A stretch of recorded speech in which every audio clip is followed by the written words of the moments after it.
మీ ఎలాంటి వ్యాపార ప్రకటనలకైనా వెంటనే మా ఛానల్ సంప్రదించండి. అందరికీ నమస్కారం. నేను శిరీష. ఈరోజు మనతో పాటు ఉన్నారు ప్రముఖ ఆధ్యాత్మికవేత్త, జ్యోతిష్య వాస్తు పండితులు, శ్రీ లలితాదేవి ఉపాసకులు, బ్రహ్మశ్రీ నానాజీ పట్నాయక్ గారు. గురుగారితో మాట్లాడదాం.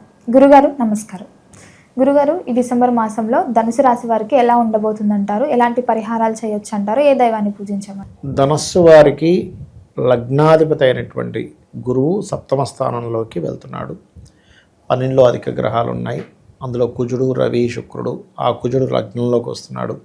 లాభంలో బుధుడు. ఆ బుధుడు 7వ తేదీ నుంచి వ్యయంలోకి వస్తున్నాడు. 3లో రాహు, 4లో శని, భాగ్యంలో కేతు ఉన్నాడు. ఈ గ్రహాలన్నీ కూడా ఒక్కొక్క భావంలో ఒక్కొక్క దగ్గర ఉన్నప్పుడు ఒక్కొక్క రిజల్ట్ని అది ప్రొడ్యూస్ చేస్తూ ఉంటుంది.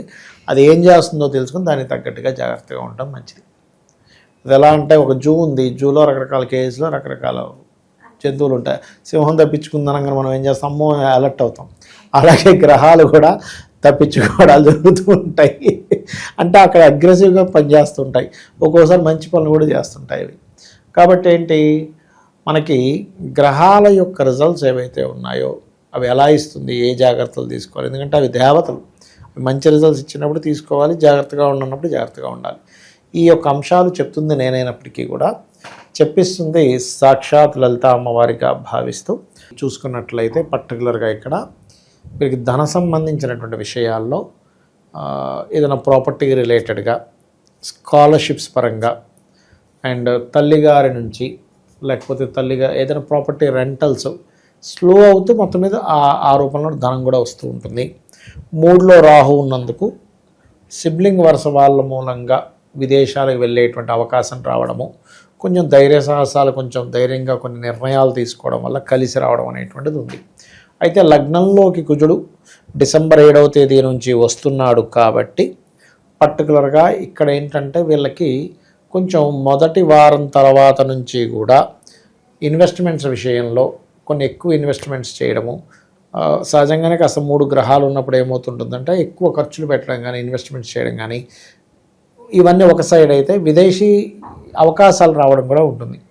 వీళ్ళకి లగ్నాధిపతి ఎప్పుడైతే సప్తమ స్థానాన్ని ఆక్యుపై చేస్తున్నాడో వీరికి అవకాశాలు వస్తాయి. ఎటువంటివి? ఈ వివాహ సంబంధించిన విషయాల్లో. ఎట్ ఏ సేమ్ టైం ఈ శని కుజులు గురువు యొక్క రాశులను ఆక్యుపై చేశారు కాబట్టి అది రప్చర్ గాను, స్ట్రెస్ గాను, గొడవలుగా కూడా ఉంటూ ఉంటుంది. ఇది వీళ్ళకు ఉండేటువంటి ఏదైతే ఈ వివాహ సంబంధించినటువంటి విషయంలో. అయితే వీరికి అర్ధాష్టమ శని నడుస్తుంది కాబట్టి పొరపాటును కూడా వీరు 2 విషయాల్లో జాగ్రత్తగా ఉండాలి. ఏమిటది అంటే, వీళ్ళు పొరపాటును కూడా ప్రాపర్టీస్ తీసుకునే విషయంలో తొందరపాటు నిర్ణయాలు తీసుకోకూడదు. వాహనాలు నడిపేటప్పుడు అధిక వేగం అనేటువంటిది అస్సలు పనికిరాదు, గుర్తుపెట్టుకోండి. అట్లాగే ఇక్కడ ఉద్యోగం కోసం, అందులో ముఖ్యంగా మార్కెటింగ్ రంగాల్లో ఉండేటువంటి వారు, సాఫ్ట్వేర్ రంగాల్లో ఉండేటువంటి వారికి మొదటి వారము తర్వాత వీళ్ళున్న ప్రదేశం నుంచి నార్త్ సైడ్, ఉత్తర దిశలు లేదా పడమర దిశల్లో ఉండేటువంటి ప్లేసెస్లో వీళ్ళకి ఉద్యోగ అవకాశాలు వస్తాయి చెప్పాలంటే. అదొకటి. అట్లాగే ఇంకోటి ఏంటంటే, వర్క్ ఫ్రమ్ హోమ్ అంటుంటాం ఒక్కోసారి. అక్కడ ఉద్యోగ అవకాశాలు వస్తే అక్కడి నుంచి అంత దూరం వెళ్ళలేక అక్కడి నుంచి వాళ్ళ ఇంట్లోనే ఏదైనా ఉద్యోగం చేయాలనేటువంటి ప్రయత్నాలు ఎక్కువగా చేస్తుంటారు. కాకపోతే ఎప్పుడైనా సరే అధిక గ్రహాలు 12వ స్థానంలో ఉన్నందుకు పర్టికులర్గా వీళ్ళు ఏంటంటే వేరే వేరే ప్రాంతాలకి షిఫ్ట్ అవుతుంటేనే వీళ్ళ లైఫ్ అనేటువంటిది బాగుంటుంది. ఎందుకంటే 4లో శని ఉన్నాడు, అర్ధాష్టమ శని కదా. అర్ధాష్టమ శని ఉన్నప్పుడు ఏంటంటే ఉన్న ప్లేస్లో ఉండకూడదు. ఉంటే దాని ప్రభావం పడుతూ ఉంటుంది. సొంత ఇంట్లో ఉండడం, నేను కొంతమందికి ఎలా ఉంటుందంటే, అప్పుడు ప్లేస్ చేంజ్ అవకాశాలు వస్తున్నప్పుడు ప్రకృతి మనకు ఆ విషయాన్ని చెప్తున్నప్పుడు మనం లేదంటే ఇక్కడే ఉండిపోదాం అనుకుంటున్నాను, నేను కదలకూడదు అనిపిస్తుంది అనుకుంటూ ఉంటాడు.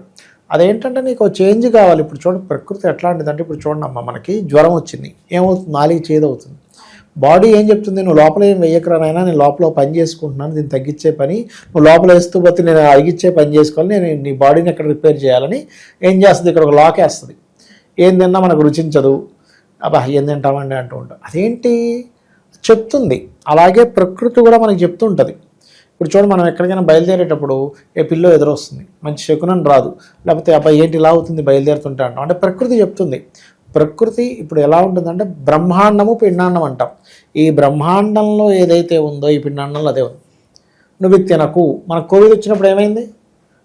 6 ఇడ్లీ, హాఫ్ ఇడ్లీ తింటే మనకి కడుపు నిండిపోయేది, అవునా కదా? ఎందుకు అంటే లోపల కోవిడ్ అనేటువంటిది ఏదైతే ఆ క్రిమి ఉందో దాన్ని సంహరించే పనిలో లోపల ఇమ్యూనిటీ మొత్తం పనిచేస్తుంది. నువ్వు కుంభాలు లోపల పోస్తున్నావు అనుకో, ఇంకేదేం పని చేస్తుంది? ఎందుకంటే బాడీలో ఫస్ట్ పని ఏం చేస్తుంది అంటే, అది నేను మెడికల్ వాళ్ళని అడిగితే చెప్పారు, మీరు తిన్న పదార్థాన్ని అరిగించే పని మీద ఉంటుంది ఫస్ట్ అది. ఎందుకంటే అలా వదిలేస్తుంది, పాడైపోద్ది లోపల.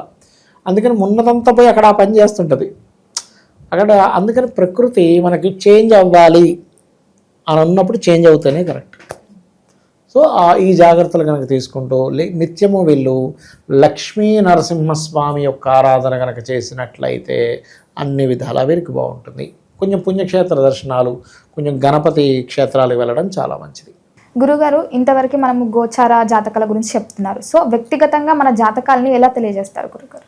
ఏం లేదమ్మా, ఫస్ట్ ఆఫ్ ఆల్ గోచార ఫలితం ఈజ్ ఇప్పుడు మార్కెట్ ఎట్లా ఉంది, బయట వాతావరణం ఎలా ఉంది అలాంటిది.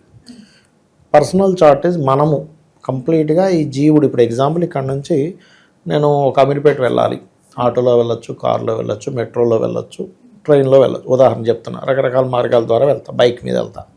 అసలు నేననేవాడిని శక్తి లేదు, నాకు జ్వరం వచ్చింది, ఎలా వెళ్తా? మన నీరసంగా ఉంది, నేను వెళ్ళలేనంట. అంటే ఇన్ని ఉన్నాయి. కానీ అదే గోచారంలో ఇప్పుడు క్యాబులు బంద్ అయ్యాయి, ఆటో ఆప్షన్ ఉంటుంది. ఆటోలు కూడా తిరగట్లేదు, ఫ్రెండ్ బైక్ వేసుకొని వెళ్ళొచ్చు, నా బైక్ ఉంటే వెళ్ళొచ్చు, అవునా?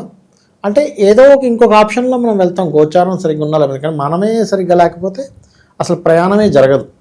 అలాగే పర్సనల్ చార్ట్ ఈజ్ మనం పుట్టినప్పుడు ఏ గ్రహాలు అయితే ఎక్కడెక్కడ ఉన్నాయి, మనం పుట్టినప్పుడు ఉండేటువంటి లగ్నం ఏమిటి, నక్షత్రం ఏమిటి, దశలే నడుస్తున్నాయి, ఎటువంటి యోగాలతో జన్మించాం, ఇవన్నీ ఎలా జరుగుతాయంటే పూర్వజన్మల్లో మనం చేసుకున్న కర్మ ఆధారంగా ఇవన్నీ ఏర్పడతాయి. అంటే మనం మంచి రాయల్గా ఉండే ఇంట్లో, మంచి తల్లిదండ్రులు, మంచి వాళ్ళతో పుట్టామంటే లగ్నం బాగుందని అర్థం. మంచి సంపాదన, కొంతమంది చోటు పెద్దగా చదవకపోయినా బాగా సంపాదిస్తారు, లక్షల కోట్లు సంపాదించేస్తున్నాడు. తీరా చూస్తే 7వ తరగతి చదువుకున్నాడు. నేను చూసే ఒక జాతకం 3వ తరగతి చదువుకున్నాడు. ఆయన సంతకం కూడా పెట్టరని రాజు, నెలకు ₹1 సంపాదిస్తున్నాడు. ఎట్లాగా అంటే అంతే ధనయోగం ఉంది, సంతకం కూడా పెట్టరని రాదు ఆయనకి, పెద్ద ఏజెన్సీ నడిపేస్తున్నాడు. ఏం చేస్తాం? అంతే. అంటే అతనికి టీము అంత అలా కుదిరారు.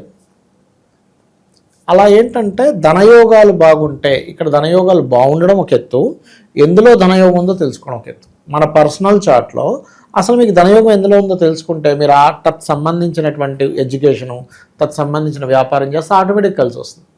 ఇక మనం ఎప్పుడు మనకి డబ్బులు ఇబ్బంది వస్తుందంటే, మనకి కలిసి రాని దాంట్లో మనం వేలు పెడతాము, అది మీకు కలిసి రాదు. ఎలా వస్తుంది? ఇప్పుడు భూమి లోపల ఇక్కడ వాటర్ పడతాయంటే అక్కడే తవ్వాలి, ఇంకో దగ్గర తవ్వుతే ఏమవుతుంది? శ్రమ, ధనం వేస్ట్, శ్రమ వేస్ట్. ఎలాగో ఇది కూడా అంతే. అలాగే కొంతమందికి అన్నదమ్ములతో గొడవలు ఉంటాయి. ఎందుకు ఉంటాయి అంటే మీరు పూర్వజన్మలో చేసిన అన్నదమ్ములతో, నక్కచెల్లెలతో చేసిన గొడవలు ఈ జన్మలో కర్మ రూపంలో వస్తుంది. అలాగే ఏం చదువుకోవాలి, అసలు ఏ దిశలో మీరు ఇల్లు కట్టుకుంటే మంచిది. ఆల్ డైరెక్షన్స్ ఈజ్ గుడ్, కానీ ప్రతి ఒక్కరికి ఒక డైరెక్షన్ మీకు అద్భుతమైన యోగాన్ని ఇస్తుందని ఉంటుంది. అది తెలుసుకోగలరు, అది పర్సనల్ చార్ట్లో తెలుస్తుంది. అలాగే సంతానం అభివృద్ధి అవ్వాలంటే ఏం చేయాలి, సంతానం ఎందుకు లేట్ అవుతున్నారు, ఎలాంటి సంతానం పొందుతారో మీరు ఇప్పటికిప్పుడు జాతకం ఇస్తే ఎవరిదైనా, నాకు తెలియదు, మీ ఫోన్లో ఏదో ఒక నెంబర్ ర్యాండమ్గా తీసుకోండి. ఇప్పుడు మీరు ఫోన్ ఓపెన్ చేసి ఆయన్ని ఒక ర్యాండమ్గా కొడితే వాళ్ళ సంతానం గురించి ఇప్పుడు చెప్పచ్చు. ఎలా ఉంటారు, అమాయకంగా ఉంటారా, లేకపోతే స్పిరిచువల్గా ఉంటారా, అగ్రెసివ్గా ఉంటారా, ఫ్యామిలీని వదిలిపెట్టి ఉండడానికి ఇష్టపడతారా, ఫ్యామిలీతో ఉండడానికి ఇష్టపడతారా, అన్నీ తెలుస్తాయి. అట్లా సంతాన అభివృద్ధికి ఏం చేయాలి, అసలు ఎప్పుడు వివాహం చేసుకుంటే మంచిది. ఇప్పుడు చాలామంది మ్యారేజ్ మ్యాచింగ్స్ చూసామండి కానీ డివోర్స్లు అయిపోతున్నాయి అంటాం కదా. కారణం ఏమిటి అంటే వాళ్ళు కేవలం మ్యాచింగ్స్ చూస్తారు, కానీ వాళ్ళకి సరైన సమయమా కాదో చూడరు. This is right time or not. ఇప్పుడు IAS exams, IPS, civils exams start అయింది, నేను వెళ్ళిపోయి రాస్తానంటే ఎట్లా? నేను ఫస్ట్ ప్రిపేర్ అవ్వాలిగా. నేను ప్రిపేర్ అవ్వకుండా వెళ్ళిపోయి రాసేసి నేను ఫెయిల్ అయ్యాను, ఇదంతా చీటింగు, అసలు వాడు ఏం దిద్దుతున్నాడు ఏంటో అంటే నేను ఫస్ట్ ప్రిపేర్ అయ్యి వెళ్ళాలా. అట్లాగే వీళ్ళకి వివాహ యోగం నడుస్తున్న సమయంలో వెళ్ళరు, చేసుకోరు. వివాహం నడవని సమయంలో వివాహం చేసుకోవడము, మంచి ముహూర్తం పెట్టుకున్నాం, మ్యాచింగ్ చూసాం, 36కి 18 వచ్చేసి అయినా కానీ ఎందుకు విడిపోయారు అర్థం కావట్లేదు బాధపడుతూ ఉంటాం. అదేవిధంగా బిజినెస్ కానివ్వండి, జాబ్ కానివ్వండి, ఇన్వెస్ట్మెంట్స్ కానివ్వండి, విదేశాలకు వెళ్ళే యోగం కానివ్వండి, లైఫ్లో వచ్చేటువంటి అప్ అండ్ డౌన్స్ కానివ్వండి, ఇవన్నీ మన పర్సనల్ చార్ట్లో తెలుస్తాయి. సరే నాకు జాతకం లేదు ఏమీ లేదు, నేను సింపుల్గా ఒకటే చెప్తా, మీరు నిత్యము ఉదయం సాయంత్రం అమ్మవారి ఆరాధన చేయండి, లలితా సహస్రనామాలు చదువుకొని అమ్మవారి మీద పూర్తి నమ్మకం పెట్టుకొని, అమ్మ నా పని నేను ధర్మంగా చేసుకుంటూ వెళ్ళిపోతాను, నీదే బాధ్యత అనుకుంటే వెళ్ళిపోండి, ఆవిడ అన్నీ చూసుకుంటుంది. నీకేమీ తెలియదు అనుకుంటే, తెలుసు కొద్ది గొప్ప శాస్త్రపరంగా ఏం తెలుసుకుందని ముందుకెళ్తున్నాం, ఈ హెల్ప్ తీసుకోవచ్చు. అట్లా గురుగారు ఓవరాల్గా తెలియని విషయాలు ఎన్నో తెలియజేసినందుకు ధన్యవాదాలు. శ్రీమాత్రే నమః.